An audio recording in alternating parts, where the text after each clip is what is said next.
Welcome back to the stream again. And I've seen that actually all these videos I create or all these streams I create, they get definitely uploaded to YouTube. And I do not know if I've just stopped them from doing that because I do not really know if I really want that to happen because, especially with the first few ones, this might not be the best ones, but maybe this will be someone or something I really wanted to be uploaded. And as I was going through quite a lot of stuff, just then after, creating everything for the podcast, not for the podcast, but for the stream, and seeing if everything is working fine, and so on and so on. I remember that I actually was talking about a book yesterday that I do have to repeat or go ahead with today. I do not have to, but I really want to. This is the point. And let's see. The good thing is I am able to redo this. Yeah, this is working fine. I do have just connected my TV, which is standing always in front of me, so that I get a little bit more light, even though it might not be the best source of light. An actual light would be a little bit better at my point of view. But I will now actually record to storage to record besides. And let's see, it's always a little bit of a fucked up thing because I do not have as much storage as I should have on my MacBook, and I do have around 12 gigabytes free now, which isn't not that much, but it's quite something. So I should be fine with this, because I always have to see before I actually start to stream if I have actually, or to start to record, if I actually have enough storage to let it be saved. I do actually want to do it like this so that I can scroll to see if there's anybody watching it or not. But I'll see, yeah. I'll definitely see. But yeah, so I think, should I actually start a recording or should I hope to let YouTube upload everything? No, we'll definitely start recording. So, hello and welcome to the next episode of the Self-Development with Tactics podcast, and I'm your host, Christopher Walch. And actually, this is a little story I have to tell you. Actually, today there was a native speaker at my school. So if you might know, I'm an Austrian student, a graphic design student actually, and I was really happy about that invitation by my school or by my teacher or whoever just created this one. But I actually do now know how my name is actually pronounced in English, which is quite a good thing for me, because I never really was sure about if it's called Walch or whatever. And then the first thing she told me that is that it would be some kind of Walch because of the CH. So it's actually, if you do not know, it's actually spelled Walch. But then she said you could also say a Walch. And I do say Walch now. The thing is, the actual, and this is a thing a friend of mine just, kind of reminded me on, just, noticed that it is actually an Austrian name, so it should be actually pronounced as the Austrian name, which then would be Walch. Walch. And the thing is, this isn't a phrase or anything in the English language, and this is the reason why I do not really, it would be a little bit disturbing at my point of view to just, have a in your recordings and in your beginning of the video. But as I can remember correctly, I was going through, and I actually hope to find it some kinda. It was actually under the self-help books. Yeah, it was Man's Search for Meaning by Viktor E. Frankl, which is actually an Austrian-Hungarian citizen, or he was an Austrian-Hungarian citizen, because I think he already died, unfortunately.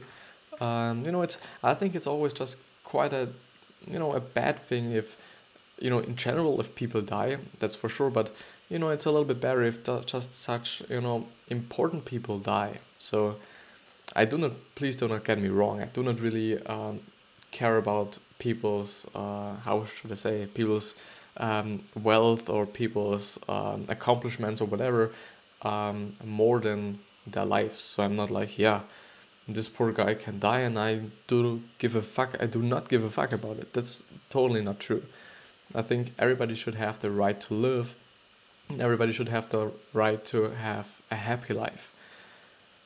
And I hope that you are happy. This is actually what I hope, and this is actually what I really wish you to be. I really hope, and there's quite nothing more than me hoping that you are right and everything is okay at your place and with your life and everything.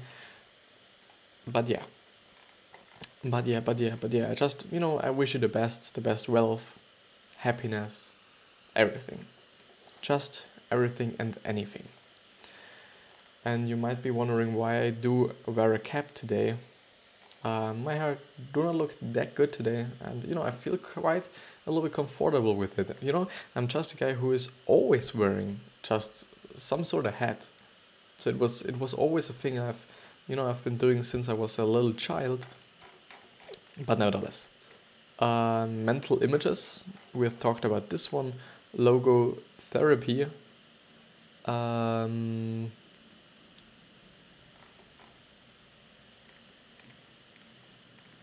Yeah, I think I think we actually stopped at logo therapy, and I do actually can't. So you can't actually see it, I guess. You can't actually see my mouse. No, you can't. This is a funny thing, because I was always just showing you things with the mouse. So we are at logo therapy, which is, the word standing right in the middle, quite in the middle of the screen. And yeah, let's actually have a look on the screen. Everything is doing right. No watches, unfortunately, but everything is going right. Yeah, it's actually a pretty nice thing to have, just, this bigger screen in front of you, to just be able to check a lot of things and actually being able to translate things if the need is there. But we're actually 8 minutes in already, and I haven't been talking about the book. So, logotherapy, a chapter of man's search for meaning, is dedicated to logotherapy, the psychotherapy school founded by Viktor Frankl. Contrary to Freud's introspection, logotherapy takes the person out of themselves and puts their life in a broader perspective. Logotherapy also sees mental health as the tension between who you are and who you could be, or whom you wish to be, a concept repeated by Tony Robbins. So it's actually, logotherapy also sees mental health as the tension between who you are and who you could be, which is, actually makes sense. So if you are not in that a great mental stage or at the moment, it really can, kind of steal the opportunity of yours to just get to your greatest, because you're so, I don't know, maybe so depressed, or you're so in a bad mood, or because of just your mental stage. In the logotherapy's perspective, existential distress is not neurosis or mental disease, but a sign that we are internally looking for a meaning in our life. Depression sets in indeed only when the gap between who we are and whom we could be becomes so large that we cannot longer ignore it, which actually makes sense. Because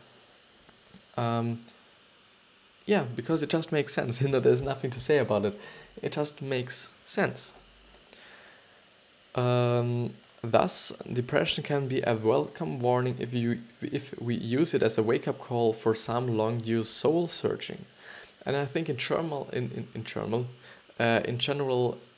feelings are such an important thing, and we, in this, kind of stage in our era of, the 21st century, we just, it seems to be cool to ignore your feelings and to not just look at your feelings and be like, yeah, these are actually the feelings I have, and you should not be ignoring them, because there is a reason why you have them.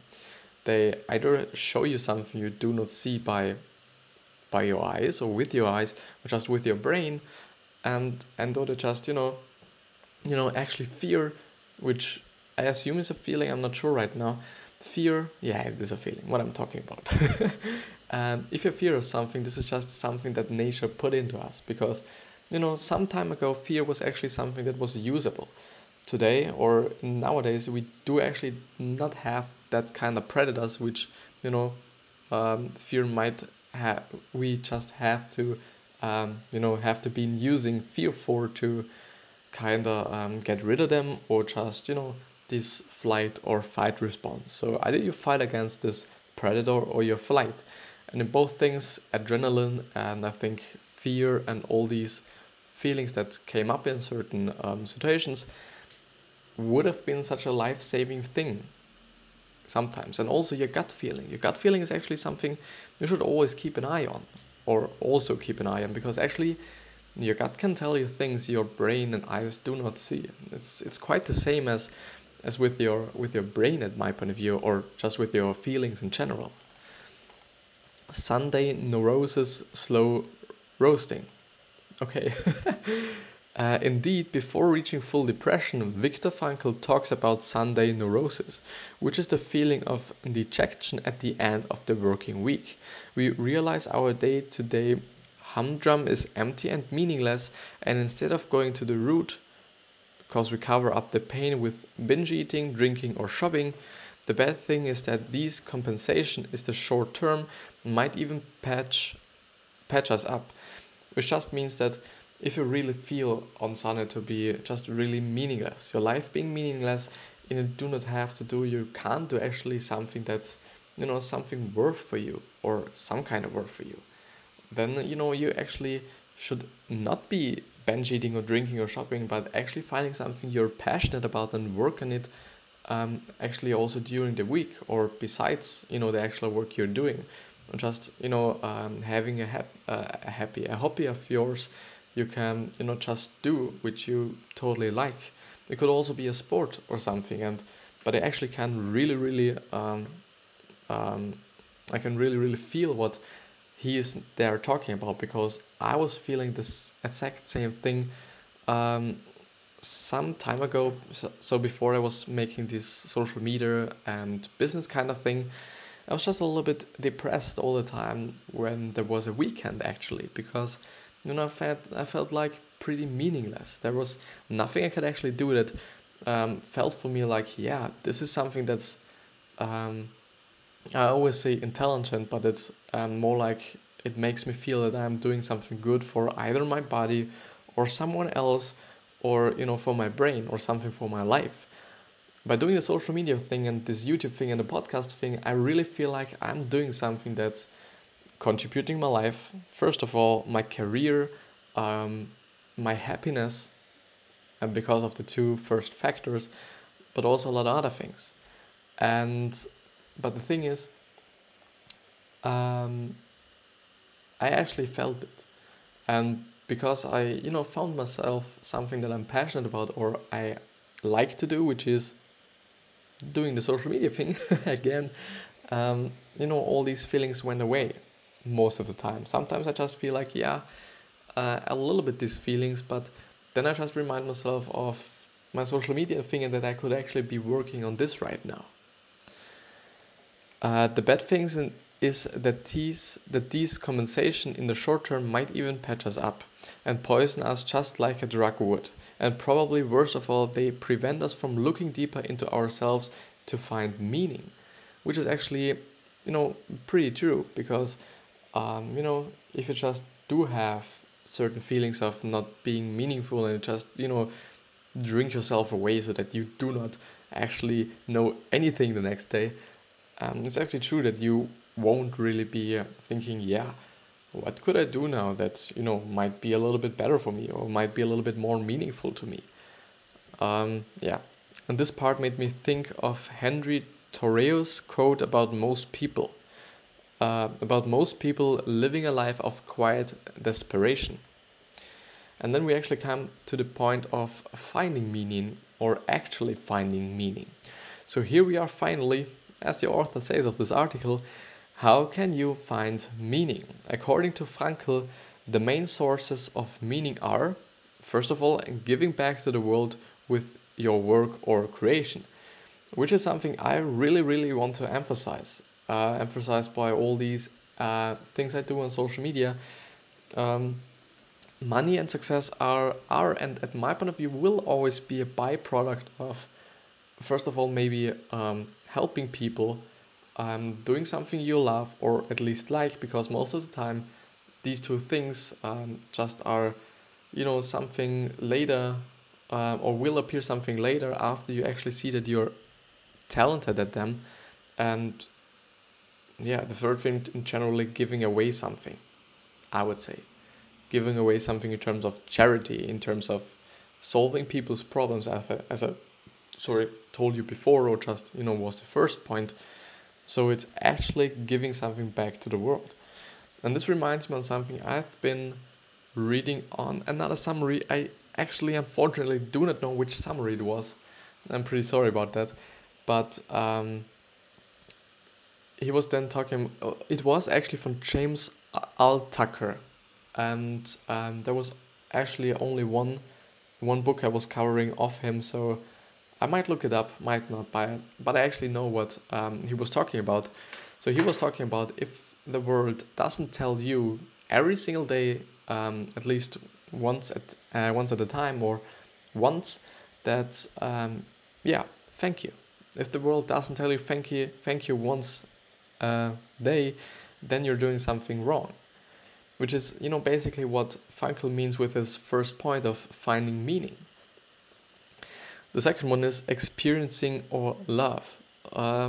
Experiences are, a key factor for, happy living at my point of view, and love as well. Because if this is your family, if this is your girlfriend or boyfriend, if this is or are actually your friends, love is important. And if I remember correctly, there was some kind of study. I do not actually know if it is, actually true, or some sort of correct, or if it's, even scientific. But not having, social contacts, or some friends or somebody to laugh, or a girlfriend or boyfriend, someone you could hang around with, is as poisonous for your body as smoking 2 cigarettes a day. Or 2 packs of cigarettes. I do not remember correctly. 2 packs of cigarettes a day, which is, quite a lot. It's a ton. You can get cancer in a year because of that. Possibly. You could just get cancer because of everything nowadays, it seems like. But yeah, let's look at the third point, which is the attitude we take to situations and suffering outside our control. Which means that, if something happens like, your train gets delayed, or, I don't know, it's raining outside and you really wanted to do this bike tour today, and then you really can't decide between either being just really angry and just really being pissed about that it is raining outside, or you could just be like, okay, it's what it is, and, I will admit it, and I will instead do something that's, something great, or something on the greatness level, as the bike trip was. But yeah, you have always the choice of how you're reacting to certain situations or scenarios. The first is what you could call a life purpose or life goal. I love the second one, as it puts experiences and a life of enjoyment as an alternative to achievement. Thus, traveling the world or giving yourself fully to your partner can replace a more concrete or materialistic goal, which is true. And I think it's also some kind of giving something back to the world, because you're actually, if you do have a girlfriend or a boyfriend, and if you do have the experience already, the experience of, being, freshly in love, and, these kind of feelings. You actually know that you would be doing quite everything, and I hope everyone and every partners are doing that. You would basically be doing everything for this particular person, because you're so much in love with this person. And I felt it as well. And everything was great in these periods of time. Everything was shiny, everything was beautiful, until the first few problems came up. Um, but that's actually nothing to hide about.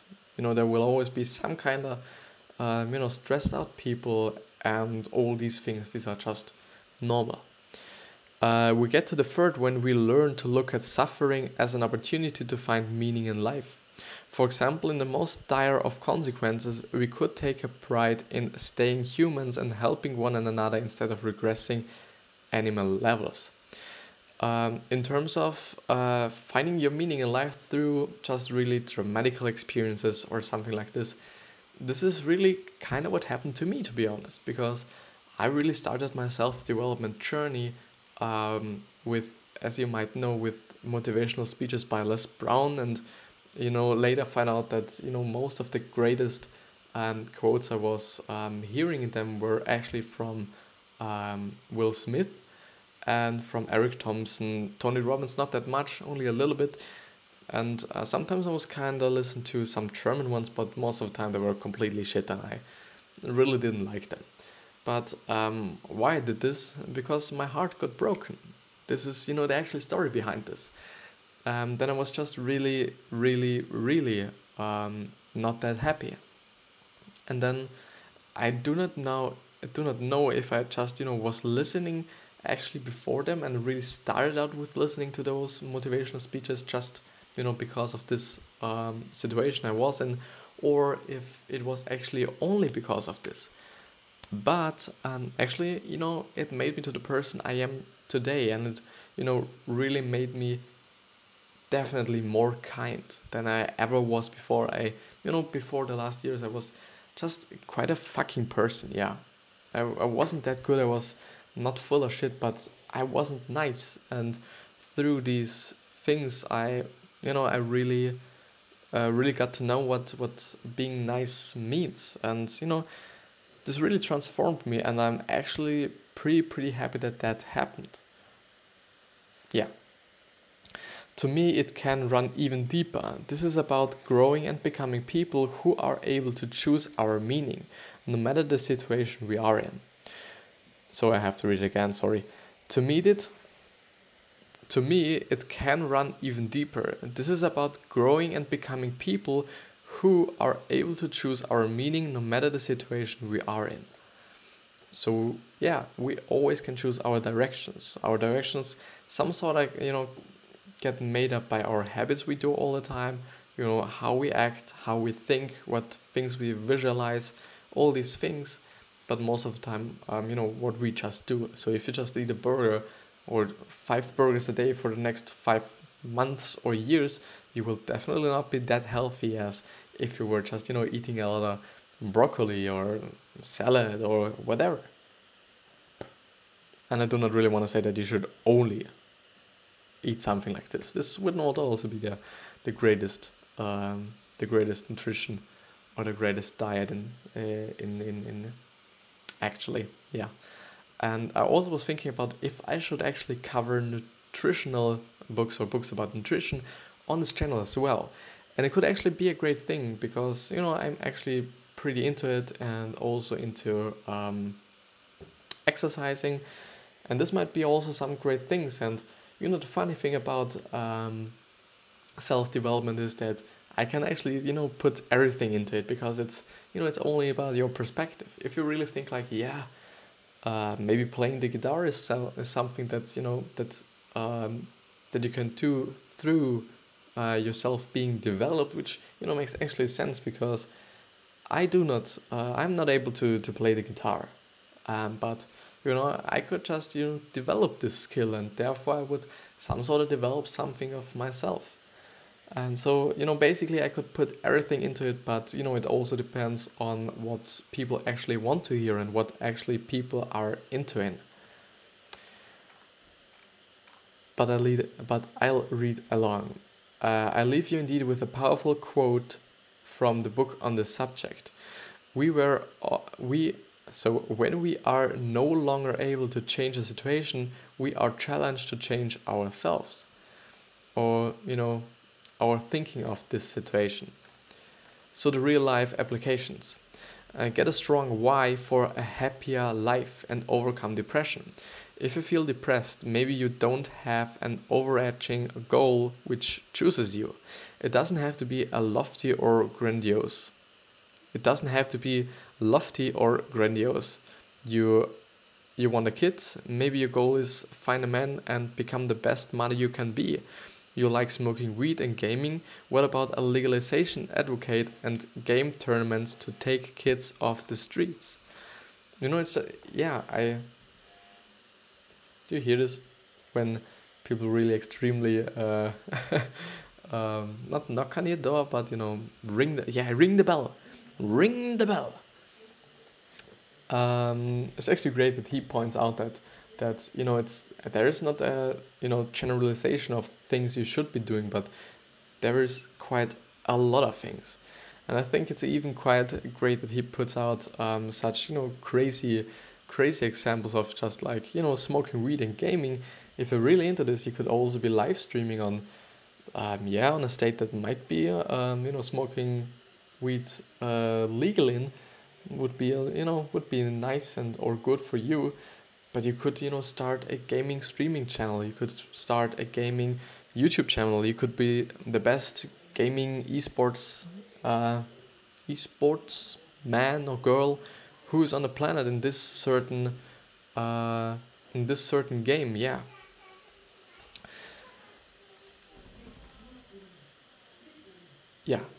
Enjoying what life can offer is a great way of living a meaningful life. If you are like me and tend to be demanding of yourself and rarely enjoy rewards, start changing that. Book holidays, plan new activities, learn to lose yourself in a new experience you will cherish for years, and start living life fully. It's a skill you and I, or skills you and it's a skill you and you can learn it. You and you can learn it. Develop a growth mindset.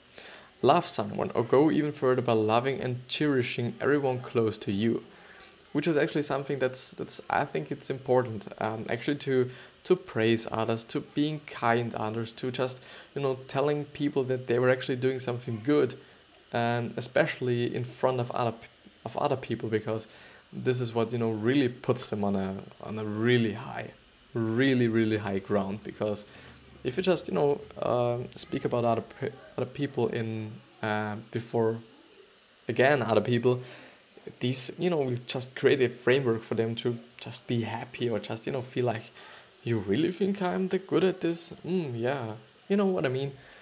This is always a good one. Yeah. So I think I actually am feared about someone stepping into my room now, and me having to really cut that out, because I actually hear, and I do have to be a little louder, that they are speaking in front of my door. I'm in 25 minutes, which would be, or 28 minutes if in terms of the live stream. This would actually be the episode with, or maybe I'm actually only stopping the live stream. This might be an option, because just losing the episode, even though I might also be doing another episode today, because I do not have anything to do today, I will just do another episode today. You know what? I will do another episode today, because it's fun, because it's what I like to do, because it's great. And I will also be streaming it, because later in the day there's no fear about having someone stepping into my room and really fucking up my whole recording. But for now on, I have to say goodbye, and I hope you have a wonderful day, a wonderful night, whatever your time zone you're in. And I wish the best wealth, health, happiness as always. You're Chris, and I'll see you the next time. I just have to see where my mouse is. I'll see you the next time. I love you. So now, stop the recording. And now for the streamers only, hello! And I will stop the stream right now. So Thank you for having me, and thank you for being with me actually. See you.